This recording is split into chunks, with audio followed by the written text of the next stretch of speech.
thank you. At first, we embraced the monolith as, what did the sales guy call it? The dawn of evolution. All right, yeah. Then it just became annoying. But without it, how are we to evolve and someday wear ill-fitting suits with no shoes for humorous effect? Why would anybody want to wear a suit? Ever seen a chimp's rear end? It ain't pretty. Enough! Please! No! Show me no more! I can't take it! Hey! I can see my face in it! You know, Chief, you don't need any help from cosmic bric-a-brac to evolve. Just exercise your burgeoning ability for logic and reason. And always wear these! Now you're talking. Monkeys on skates? What a concept! This truly is the dawn of evolution. And we have Sam and Max, Elan's police, to thank for it. Sam and who?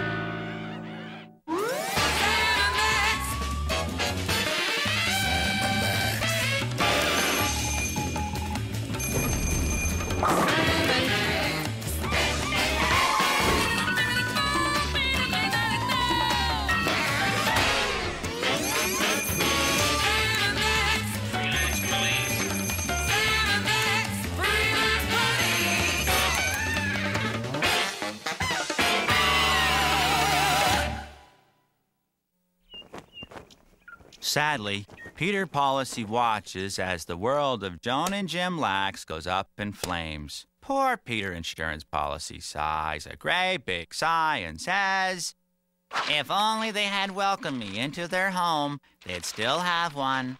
The end. That was very good, Ted. And should any of you ever need insurance in the future, feel free to call. That will do, Ted. I'd like to thank all the fascinating career professionals that found time to visit us today, class. Ms. Tax Attorney, Mr. Insurance Broker, Mr. Trailer Hitch Cromer, and most entertaining of all, Mr. Yushi from Can You Chew Sushi? Frankly, I don't see how Career Day could possibly be more exciting. It's Sam and Max, freelance police. Hi, kids!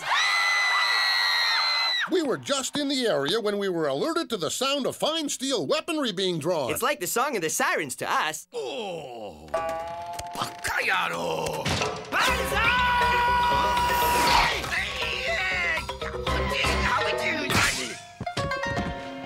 This foe is a crafty one, I tell you. He has fended off our clumsy advances. How I hate that. Clearly, the element of surprise is needed this day.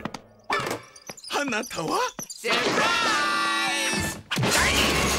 Good heavens, he's not a real knife-wielding lunatic. He's just acting that way for Career Day. Very convincing garb. No hard feelings? Any feeling at all?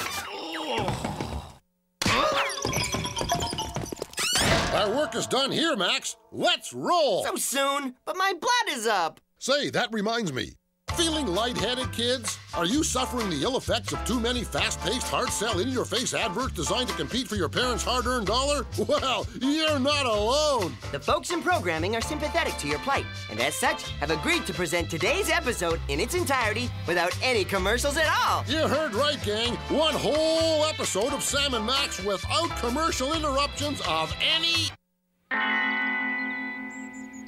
How exciting for us, class. Honest-to-goodness police officers. That's freelance police, ma'am. Self-appointed dispensers of candy-colored dollops of justice who, upon receiving the call from the High Commissioner, take on extremely weird cases that no one in their right mind would. I think if we tried, we could get Sam and Max to say a few words, don't you, class? Yeah! Gee, I'm afraid we're not prepared for any impromptu presentating. But we'll throw something together. Hi, kids. I'm Sam. I'm Max. We're the freelance police. And whoops, here comes Syllabus, Lord of Darkness. Let's hang a beating on it. I'll get the tools. Oh, my. Surely there's more to your occupation than just pummeling vaporous anomalies insensible. No, that's pretty much it. I really don't see the benefit of all these shenanigans.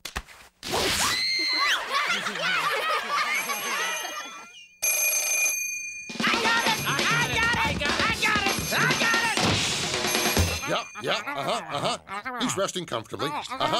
We'll get right on it. That was the commissioner, Max. Our seldom-seen employer and provider of wildly improbable cases. He says an all-hating alien entity of unknown origin is threatening to obliterate mankind or something. Let's roll! Boys, please, can't you just tell the class what it is you do? We can do better than that. Who's up for seeing us slap the criminal element around for real?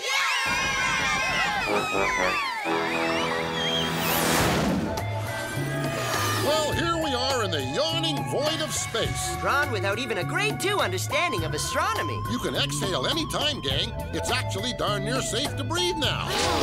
But remember, if the cabin pressure should suddenly drop, or you hear Sam utter the code phrase, pull my finger, you should don your helmets immediately. I'm not sure the school board would approve of this field trip. Based on my limited knowledge of school board officials being dull, colorless mama's boys, I'd have to agree. You have nothing to fear but fear itself. And that big cranky alien cranium heading straight for us. Looks like we're working through lunch. I am Lactose the Intolerant, custodian of the cosmos, caretaker of the constellations, sweeper of the corridors of time. Gee, career day just limps on and on, doesn't it? I have traveled far to scour the universe of impurities.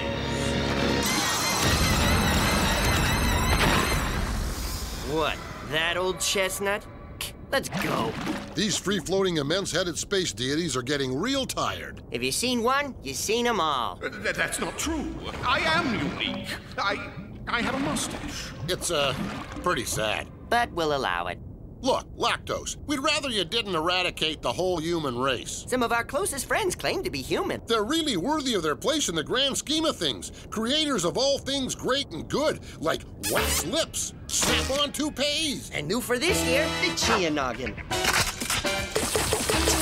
Interesting. These things are foreign to me. And these are just a few of the marvels of modern man. So before you do anything hasty, at least take a look at what our culture has to offer. And since a walking tour of our planet could take hours... Especially with those spindly, pasta-limp limbs of yours... I suggest we employ the lagomorphic mind meld. The transference is happening.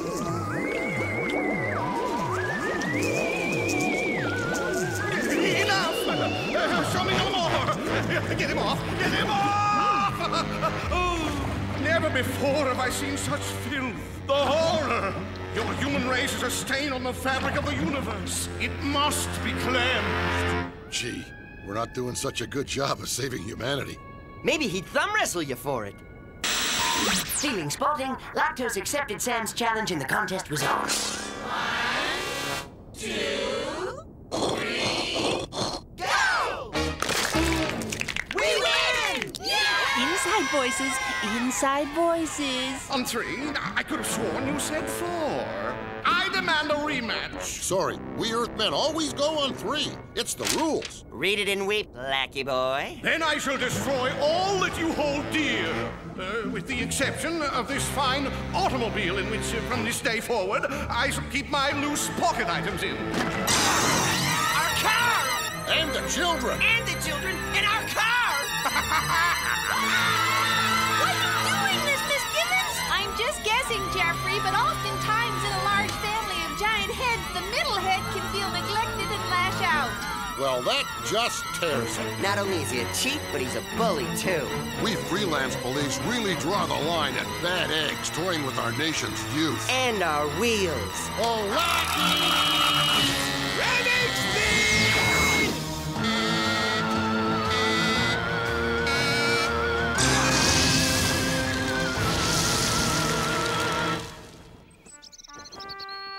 It isn't fair. Sam and Max deserve better. It's not fair. You're right, Jeffrey, but sometimes life isn't fair. Pretty gruesome, eh, Max? You said it, Sam. You'd think if they went to all the trouble of creating a lunch special in our honor... For defeating Lactose and saving the world and all. Yeah, that they'd at least serve it hot. Fear not, gang! These tasty treats can be reheated to your liking. Yeah! We love Sam and Max Loaf! You there, cafeteria mom. Could you reheat these fine meats? Yeah, she can put the new guy on. It may not look like much, but in 2 weeks they promote me to fries. Then they'll pay. boy, he's become a fairly productive member of society since the surgery. All it took was a couple of well-placed snips to curb that aggressive streak. Oh, Max, you're such a caution.